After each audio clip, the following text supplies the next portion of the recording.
Hey, what's up guys, welcome back to my channel, Z here, and in this video today I'm going to be testing out some PC fans. So I'm really going to be testing out the airflow, or rather the amount of air that these fans produce, and I'm going to be using a device called an anemometer. So this device, this instrument, measures the wind speed. So you always want to use fans that produce the most wind speed with the least amount of noise. If you're looking for something quiet, I would go for those Noctua fans. I'm not really sure how much wind speed they produce, or rather how much airflow they produce, but I will try to test that out in another video, and I'll compare it to some of the best performing fans that you see in this video.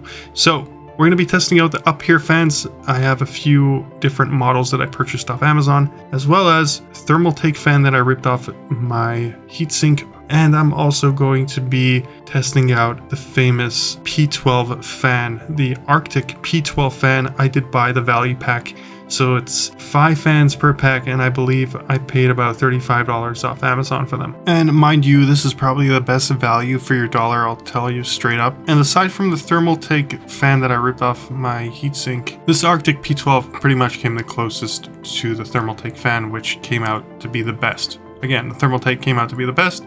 Arctic P12 came out in second place, but you'll see more of that soon. And in case you guys were wondering, I'll have links in the description below to all the fans that you see here in the video today. So just a heads up, this video is not going to be in order from the footage that I took it in. I'll just try to make this video as quick as possible. So first up, we have the Arctic P12, and I tested this first using the 3 to 4 pin connector. I got the wind speed of 9.4 kilometers an hour. Then I tested out the Arctic P12 with the Molex connector. So it was actually a converter. So I had the Molex connected to the power supply, and then I had the Molex to 3 to 4 pin hub, and I can plug in quite a few 3 to 4 pin fans here. And the idea behind this is I'm getting power draw directly from the power supply as opposed to from the motherboard, which you guys will see in just a second that I tested it out with the Molex and I got 12.6 kilometers an hour. So that's quite a huge difference when drawing power from the power supply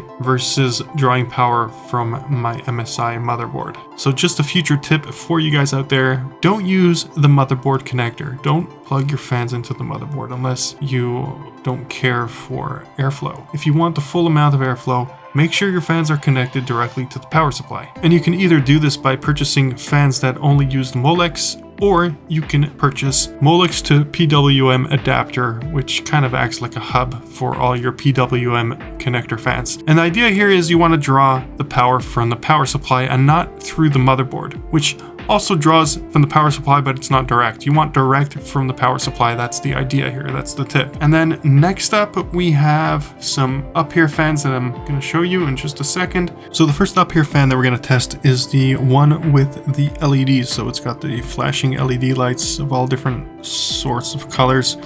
And the score that this one got was 9.4. So that's 9.4 kilometers an hour of wind speed. So that's the airflow amount that you're going to get with this one. I'm not sure if they still sell this one on Amazon. I'll have to double check. But this was essentially my first UpHere fan that I've ever used. And I believe I bought this a little bit before COVID hit, and yeah, that was the first UpHere fan. It wasn't very impressed, but still it got the job done, and it was pretty cheap. The second UpHere fan is the big glowing white LED that you see all the way at the edge.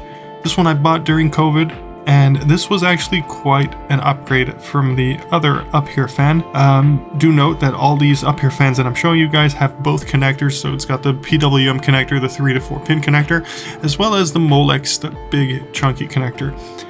So you do have that option to use both, but again, you want to get power draw from the power supply, directly from the power supply. I can't stress this enough, because you'll be getting much more airflow when you plug directly into your power supply, unless there's something that I'm just not aware of. But yeah, from my experience, it's always been directly from the power supply. Next up, we have the UpHere, the last one that I've tested. This is the most recent one. It's got the thin LED all the way at the end, and that got a speed of 10.4 kilometers an hour. And again, that was the last one that I've tested from the UpHere fans. And yeah, not very impressive, but at the same time, this is a relatively inexpensive fan and you get a whole bunch of them. Last but not least, the Thermaltake. Now this Thermaltake I ripped off my heatsink. So this fan actually came with my heatsink. I plugged it into the PWM hub that you see here, and then that went directly to the power supply, and that got a whopping 14.8 kilometers an hour of wind speed. So as you can see, that's quite impressive.